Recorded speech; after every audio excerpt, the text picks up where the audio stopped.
What's up, guys? Harley dude here, going down the interstate. Only my second vlog, still trying to test this setup. My last one actually turned out pretty good, way better than I thought. I realized that I didn't put my face shield back down, and so it made the wind noise louder, the Harley noise louder, I think, too. But I'm pretty sure I didn't put my face shield back down because it was fogging up a lot. It's fogging up right now some, but as long as I keep going this speed, it goes away pretty quick from me breathing. And try to breathe out of my nose or some special technique, I don't know. But it's my first time taking this sickle to work. I better turn the music down, I guess. Hope everybody's having a great morning. Sun's still coming up. It's about 40 degrees, I think, 42. The threshold, I think, for riding in the sickle, at least with my gear, is about 40. Any colder than that, it's not very comfortable, but I've still ridden it.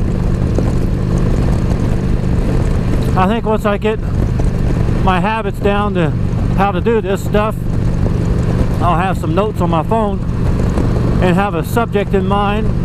There's lots of things to talk about, things that I don't claim to be a wise man, but I can blab my mouth about what I think. It's pretty cool just being here and out in the open, and there's a car just a couple of feet to my left. At any second, he could turn toward me and hit me. I could turn toward him and hit him, either on purpose or not. Fact is, we trust. There's some sort of trust with all of the traffic, all the cars. Even though if we say we don't trust them, if we don't truly trust them, we wouldn't go out on the road, I guess. I wonder how accidents happened back in the horse and buggy days. The horses were going too fast and running into each other. I wonder if that even happened. I'm sure, I'm guessing anyway, horses didn't gallop through town. Especially with a buggy. I wonder how quick it was to stop. I guess you can just watch old westerns to kind of see.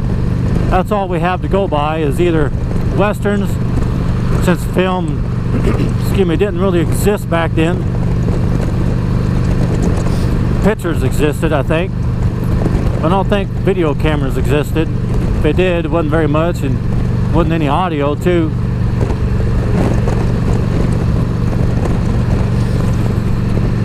So camping wise, I've been looking at a lot of tents. A new couple of brands that I haven't heard of before until recently are Vango and Kelty. Excuse me, there's Alps, but I haven't checked them out much. There's more. So Coleman, I think, is a U.S. brand, right?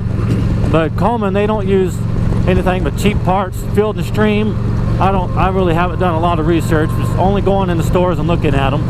So I'm assuming Field and Stream is an American brand too. It seems like American brand tents are just not up to par, unfortunately. Vango is Swedish, I think. I used to know. Excuse me.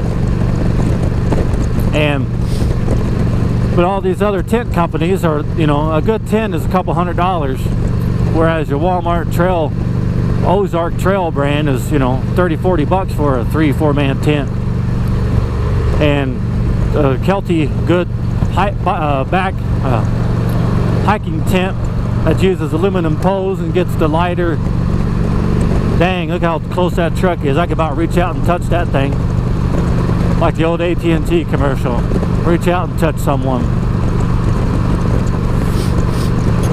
And so Kelty have, you know, they have some cheaper tents with fiberglass, but if you get into the better ones, the hiking ones, with aluminum poles and the shorter tents poles, so that you can fold them up and have a pack up. You know, when you pack them up, they have a shorter footprint, so that you can fit them on a motorcycle, a bicycle, and in your backpack. So those tents are more for motorcycle too, because you can fold them up smaller. You know, you're not taking a car where you can just have unlimited weight and unlimited packing. A motorcycle, I don't care much about the weight, I just care about the packing. So with my Harley here, I have the back, the tour pack, and I have the side saddlebags that might be something you don't have to say. You might just be able to say saddlebags, because I don't think saddlebags go anywhere but on the side. Anyway, at any rate, so I got a 70-liter waterproof bag from somewhere that I can't even think of at the moment, but it doesn't hold as much as what I thought would think. My Vango tent takes up the whole thing. I really can't fit anything else inside that waterproof bag except for my Vango tent. And my initial thoughts were, when I go on these sickle rallies and to my camping trips and things, I kind of want to have a tent with a porch.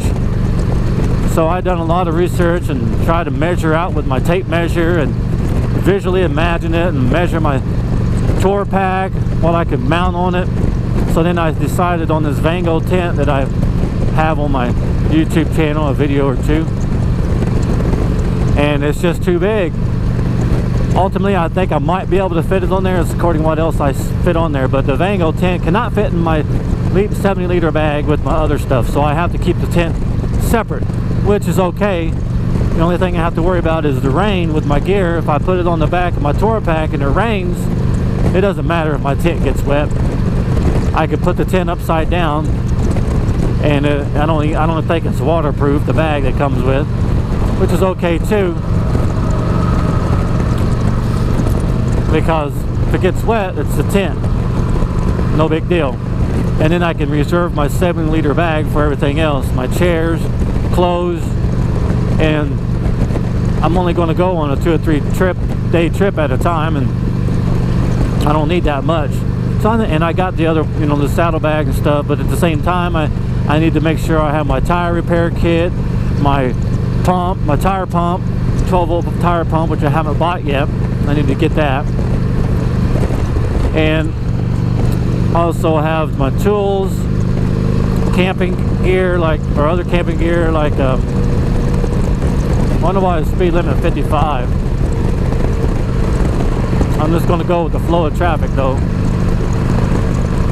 And so I think I'll be filled up, but I can probably get that tent on my sickle. Otherwise, I'm looking at another tent like the Trailblazer, the Kelty Trailblazer 3-person tent instead of a 5-person tent. The general rule with tents, as you probably know, if you want room, you go a person above. If you want a 2-person, you get a 3-person. If you want a 1-person, you get a 2-person, or else you're not going to be able to fit anything else in there except your own self. Which I could tell that too. It's coming. Once you get in a tent, you can kind of tell. I bought that Kelty Circuit 1-man tent that I set up in my kitchen, and I put my sleeping pad in it, my single rollout sleeping pad, and it fits the footprint perfectly. And yep, you cannot fit anything else whatsoever in there, and you can sleep in it, and it's tight, but that's what they make them for. Save weight, save all that stuff. Smaller the better when you go hiking. Plus, the Circuit and the Kelty Trailblazer, they have a full mesh top, and if it's summer out, you want all of that breathability. So I've also lately been learning about condensation with tents. It exists. As soon as you sleep in a tent, you realize that, hey, it's wet in here. It smells. So that's from you breathing, the condensation coming out of your body, and it cannot escape the tent. So especially in the summer, you need all this breathability. And if you have a full mesh tent, and even when you put a fly on it, a rain fly on it, the good ones, the Kelty brands and those kind of brands, they try to make those so that they have a good breathability even with the rain fly on it. I don't have my other angle from a motorcycle vlogging that I put down by the wheel. I was driving about 30 miles an hour on in town, and I felt something hit my foot, and I looked at my mirror and I seen something kind of knocking around on the ground, and I was like, I must have hit something. But I thought, I usually see something in the road that's in front of me. I've usually paid pretty good attention. I better turn around. Sure enough, my GoPro mount broke, some of that plastic, and fell off.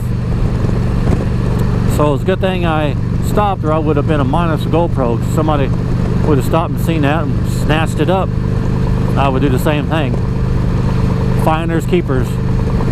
I'm a little cold, even though my heated gloves are on. My fingertips are cold.